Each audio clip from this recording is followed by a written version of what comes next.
6 سال مرجر کی تحریک میں نے آپ کے کہنے پہ چلائی ہے، میں تو آپ کا ایجنٹ ہوں، میں بھی آج اسلام آباد میں دارالخلافہ میں امن کی بات کر رہا ہوں۔ بتایا جائے کہ ہمارا قصور کیا ہے۔ پاکستانی مطالعہ پاکستان میں یہ تاریخ موجود نہیں، لیکن انگریزوں اور ہندوؤں کی کتابوں میں یہ موجود ہے، ماربل موجود ہے، گیس موجود ہے، سونا موجود ہے۔ ہمیں ہمارا قصور بتایا جائے کہ ہمارا کیا قصور ہے۔ باجوڑ کا بچہ جب کتاب مانگتا ہے تو ہمیں بدامنی دکھائی جاتی ہے، باجوڑ کا بچہ جب کاروبار چاہتا ہے تو ہمیں بدامنی دکھائی جاتی ہے۔ ٹارگٹ کے لیے یہ نامعلوم،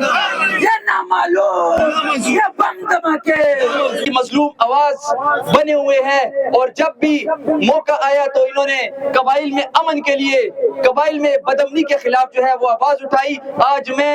باجوڑ عوام کی طرف سے، مومن عوام کی طرف سے سینیٹر مشتاق صاحب کو اس کردار پر خراج تحسین پیش کرتا ہوں۔ دوسری بات، آج قبائلی نوجوان اسلامی جمہوریہ پاکستان اسلام آباد میں کھڑے ہیں اور اپنے ایوان سے، حکومت اداروں سے، ریاستی اداروں سے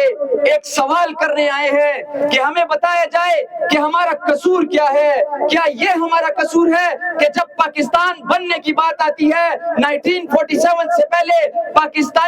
پاکستان بنانے والے قبائلی عمائدین کے پاس جاتے ہیں اور ان سے ریکویسٹ کرتے ہیں کہ پاکستان بننے میں ہمارے ساتھ کردار ادا کرے۔ پاکستانی مطالعہ پاکستان میں یہ تاریخ موجود نہیں، لیکن انگریزوں اور ہندوؤں کی کتابوں میں یہ موجود ہے کہ پاکستان بنانے میں سب سے بڑا کردار جو ہے وہ قبائلی خطے کا ہے، سب سے بڑی قربانی جو ہے وہ قبائلی خطے کی ہے۔ کیا یہ ہمارا قصور ہے یا یہ ہمارا قصور ہے کہ جب کشمیر کی بات آتی ہے، جب کشمیر پر انڈیا قابض ہوتا ہے، یہی پاکستانی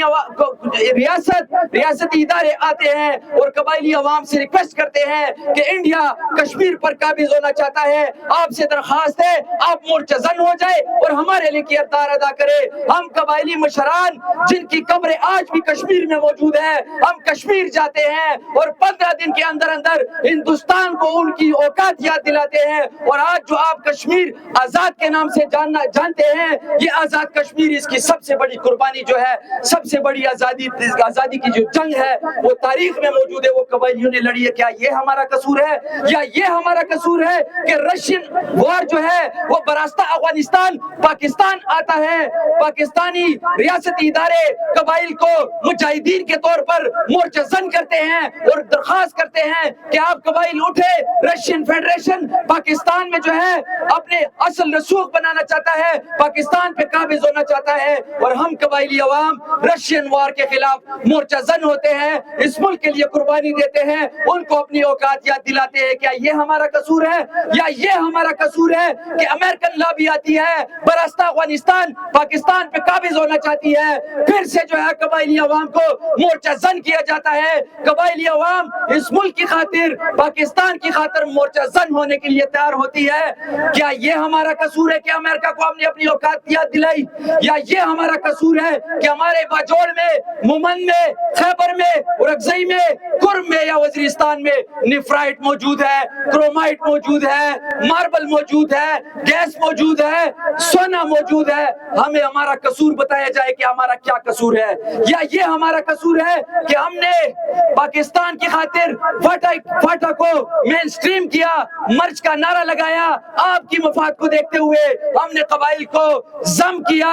ضم کرنے کے بعد ہم NFC مانگتے ہیں تو ہمیں بدامنی دکھائی جاتی ہے، ہم سالانہ 100 ارب روپے مانگتے ہیں تو ہمیں بدامنی دکھائی جاتی ہے، باجوڑ کا بچہ جب قلم مانگتا ہے تو ہمیں بدامنی دکھائی جاتی ہے، باجوڑ کا بچہ جب کتاب مانگتا ہے تو ہمیں بدامنی دکھائی جاتی ہے، باجوڑ کا بچہ جب کاروبار چاہتا ہے تو ہمیں بدامنی دکھائی جاتی ہے۔ آخر ہمارا قصور کیا ہے؟ ہمارا پیمانہ لبریز ہو گیا ہے، باجوڑ کے عوام جو ہے گھر گھر میں شہداء ہے، گھر گھر میں بچے یتیم ہو گئے ہیں، گھر گھر میں جو ہے عورتیں جو ہے وہ بیوہ ہو گئی ہے۔ اس کے بعد ہماری برداشت سے بات باہر نکل گئی ہے، ہم مزید برداشت نہیں کر سکتے۔ آپ لوگ، کچھ لوگ امن کی بات کرتے ہیں تو آپ کہتے ہیں کہ یہ تو راک کے ایجنٹ ہے، ان کو راک سے فنڈنگ ہوتی ہے۔ میں ارشاد صافی 6 سال آپ کا ایجنٹ رہا ہوں، 6 سال مرجر کی تحریک میں نے آپ کے کہنے پہ چلائی ہے. میں تو آپ کا ایجنٹ ہوں. میں بھی آج اسلام آباد میں دارالخلافہ میں امن کی بات کر رہا ہوں. مجھے تو کسی نے فنڈنگ نہیں کی,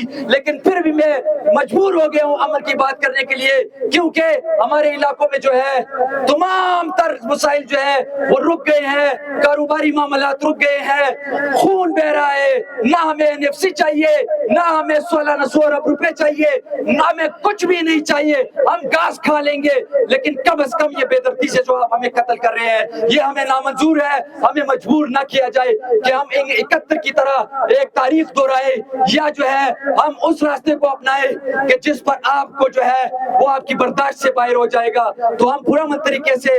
آسان الفاظ میں, سادہ الفاظ میں ریاست پاکستان کو, ریاستی اداروں کو, حکومت کو اور حکومت جتنے بھی ہمارے متعلقہ ادارے ہیں ان کو یہ درخواست کرتا ہوں کہ باجوڑ کا ایک ایک قطرہ جو بہا ہے ہمیں مجبور نہ کیا جائے کہ ہم ایک ایک قطرے کا حساب آپ سے لیں. ہم امن چاہتے ہیں, ہم امن چاہتے ہیں, ہم امن چاہتے ہیں. اگر آپ بدامنی چاہتے ہیں تو پھر ہم بھی جو ہے بدامنی پر مجبور ہو جائیں گے, ہمیں اس پہ مجبور نہ کیا جائے. ادھر مشران موجود دی ٹول بخبر کئی داس مقبل جذبات دی د باجوڑ قوم سے د مومند قوم ولاړ لے انشاءاللہ تعالی چې په کم ځای کې زمونږ ضرورت رااله ستاسو نه به انشاءالله مخکې کېږو. د باجوړ قوم د مظلومو تپوس به انشاءالله تعالی ستاسو کوو. یو پیر بیا زه سینیټر مشتاق صاحب ته شکریه ادا کوم چې هغوی دلته زمونږ د پوره درناوی